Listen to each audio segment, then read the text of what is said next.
Hey everybody, welcome or welcome back. My name is Monique and I'm on a financial health journey to create an inheritance for the generations to come. I want to do that through consistency and discipline. Today is July the 26th. It's Friday. It's Friday. It's the end of the week and the last day. All right, so I just got paid. Just got paid. Ooh, I'm on it today. I'm doing the greatest hits. Okay, so we are here to do a budget with me, and I did want to announce that I am making a change. I am going back to a bi-weekly paycheck budget, although I will still stuff and unstuff weekly, and we'll talk about that in a minute. I'd like to thank anybody who's liked or commented on any of my videos, and especially those that have chosen to subscribe to my channel. Truly started this as a way to hold myself accountable, but I understand, recognize, and appreciate the community as a whole. So if you're rocking with me on this journey, thank you, thank you, thank you. If you haven't made up your mind yet, sit with me for a spell. At the end of this video, if it's content you find valuable or enjoyable, please feel free to subscribe. Myself and Sweets, we are married and we have a whole bunch of kids, and we're trying to figure out a way to combine our future, our family, and our finances so that the decisions we're making now won't negatively impact them in the future. So, let's talk about it. So one of the things that I found out was that I am going to have an issue, not an issue, but it is an issue with paying my Ally credit card potentially every week or multiple times. So if you've been with my channel any amount of time, then you know Wednesdays I do a cash unstuffing. Thursday I do a budget closeout. Friday I do a budget with me.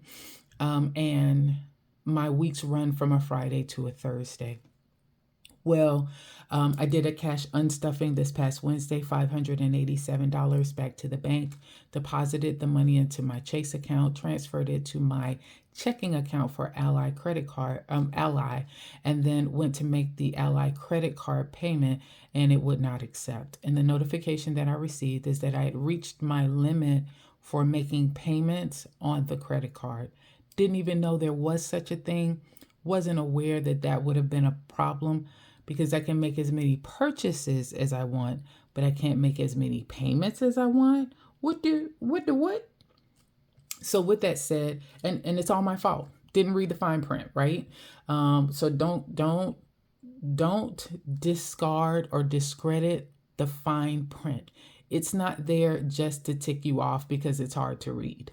It actually has some valuable information that you probably need to make sure that you are reading, because for the life of me, I cannot figure out why I am limited to the amount of payments that I can make on the account.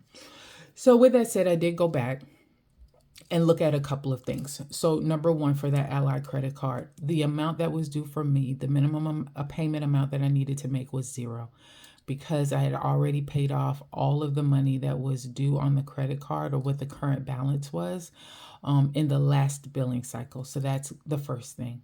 Secondly, I did go back and look at a 30-day history to see when was the first payment that was made within that 30-day cycle, and that payment was July the 3rd.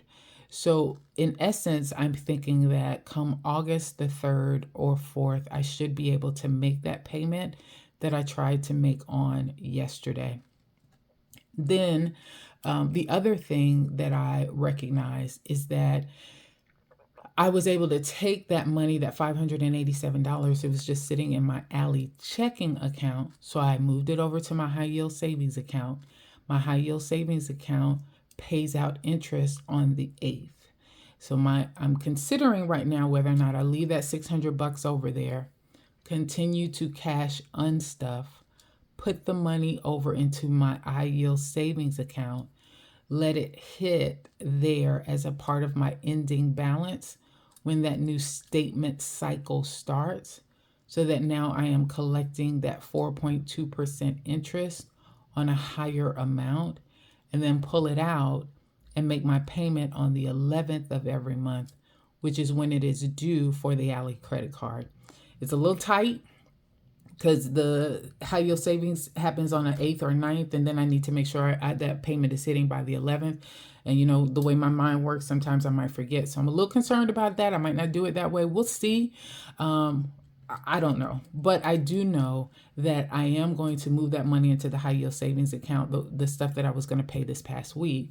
And so, and I do know that knowing I have a limited amount of payments I can make on the account does adjust this for me a little bit more. So with that said, did have a conversation with Sweets. He's fine with this showing a bi-weekly paycheck amount as far as the budget is concerned. So instead of doing July the 26th through August the 1st, we're going to be doing July 26th through August the 8th. We're covering that, okay? And we're already 5 minutes in, so let me try and rush a little bit. So what I did was I went in here, I went ahead and outlined my August for me as well, because I need to make sure that I am capturing here July 26th through the 1st. At first is what I was going to account for.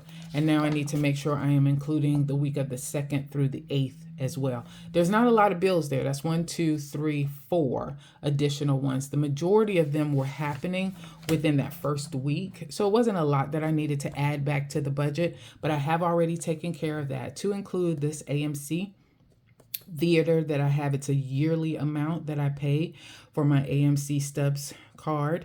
So I have that accounted for. So I went in, looked at all of this,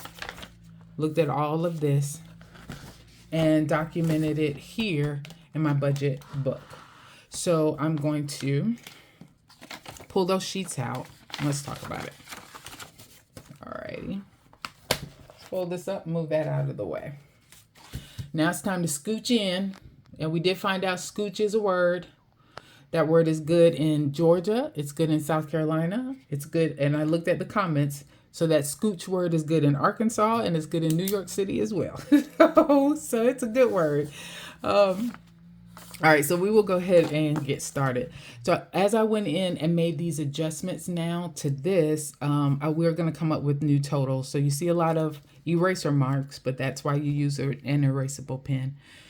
All right, so for income, I'm rolling over $80. I was hoping that was going to be $100, but it turned out only to be $80. So for the bills account, I'm going to use $1,500 out of that. And then for my variable account, I bumped this up. I had it $780, but I want to account for that extra $20 that I was looking for in rollover.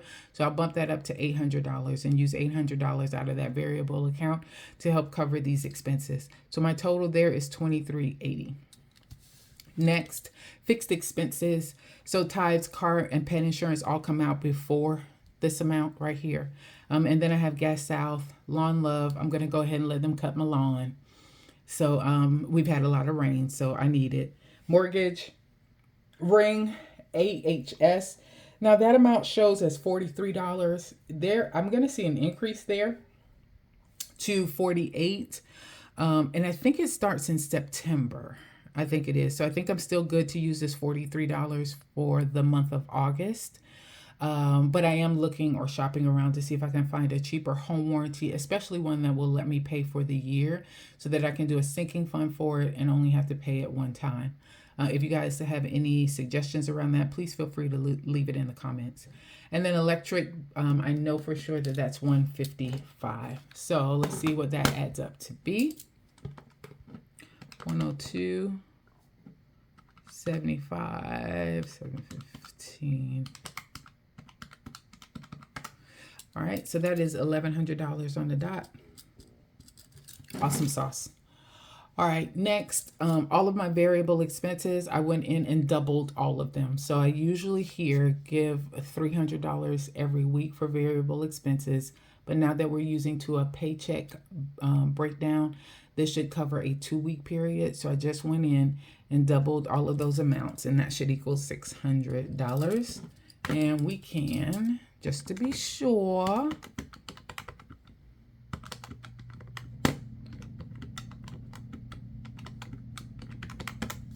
yeah, $600. All right, so we're good at that. Next is subscription. So, hey, hindsight is 2020. I went in and moved all of the subscriptions to the Allied credit card. Yes, before I realized that I could not make payments on this but so many times in the course of a 30-day period.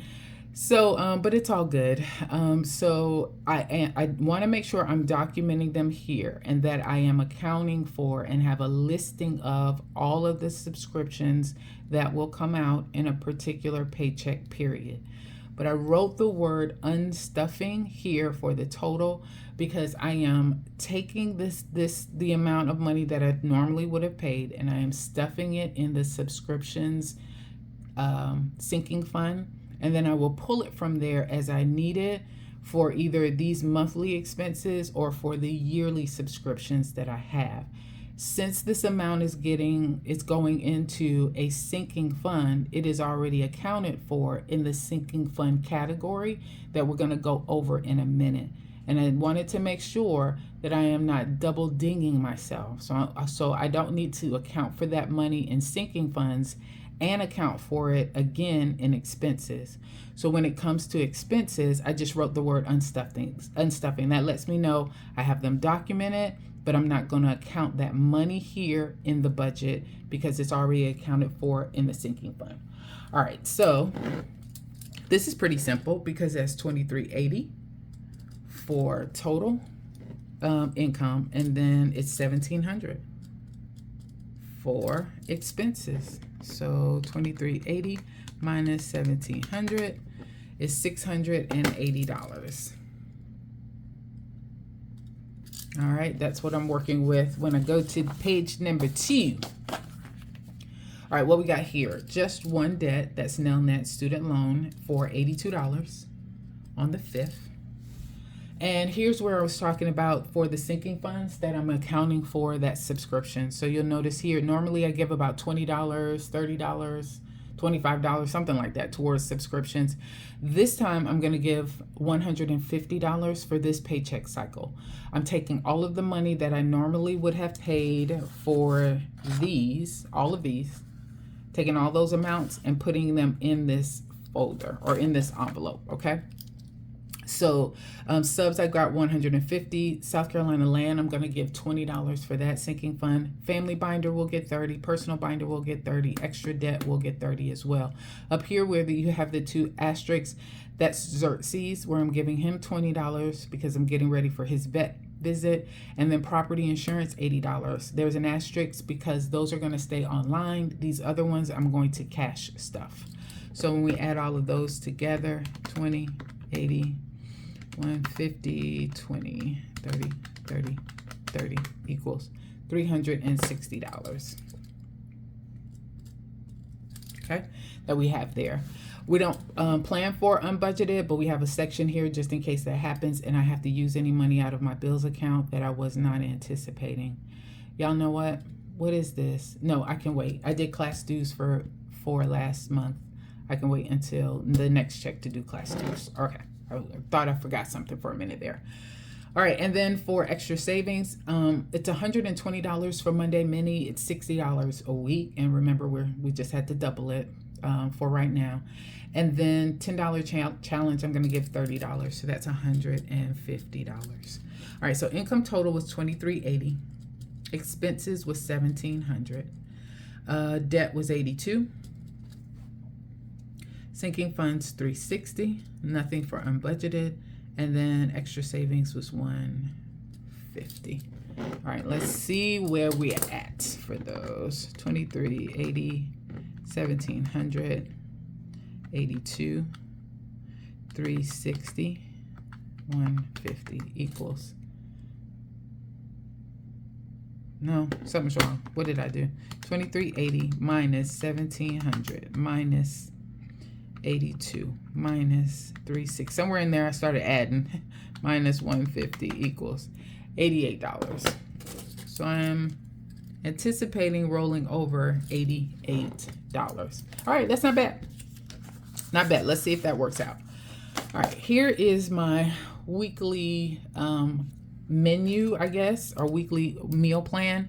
Remember, I run my weeks from a Friday to a Thursday, and although I'm moving to a bi-weekly paycheck, I'm still got to plan weekly because I'm probably going to buy groceries weekly regardless. So sweet to cook today. We'll make some homemade pizzas, which we were supposed to make last week. We'll make those this week, and I'm going to budget for about $30 for that.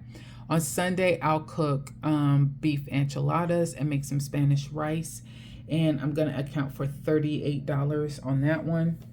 Sweet to cook Monday and Tuesday, and then we're going to do chef salad again, and I'm going to put $30 for that. Everybody enjoyed that last week, just having something light to eat, and so we want to do that once a week. We might change up the ingredients that we have on there. I think we did chicken this time. Maybe we'll do salmon or something else. So we'll change up some of the things in it just so that it keeps it interesting and it doesn't become blah. But total all of that together, and it's $98. And so that's what I am anticipating spending for the week. All right, now, although I moved to a bi-weekly paycheck, my amounts that I am planning for are still weekly as far as the cash breakdown for the cash stuffing.